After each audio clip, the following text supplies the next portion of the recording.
வணக்கம், வாழ்க வளமுடன். நான் உங்கள் முருகப்பெருமாள்.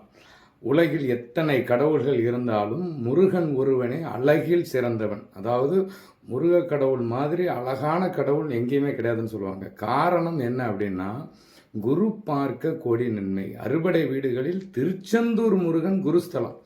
ஜாதகத்தில் குரு தான் அறிவுக்கான கிரகம். அப்போ அந்த குருவாகவே இருக்கிறது யார் அப்படின்னா முருகன். அப்போ உங்களுக்கு திருச்செந்தூர் போனால் உங்களுக்கு கோடி நன்மை. அசுரனை வென்ற இடம், தேவரை காத்த இடம். ஒரு விஷயம், அறிவு இருந்தால் உலகத்தில் எதை வேணாலும் ஜெயிக்கலாம். அறிவு. தமிழுக்கு கடவுள் முருகன். தமிழ் என்பது அதுக்கு கடவுளும் முருகன், தமிழும் அறிவும் ஒன்று. அப்போ முருகன் அறிவில் சிறந்தவன், அதனால் அழகு.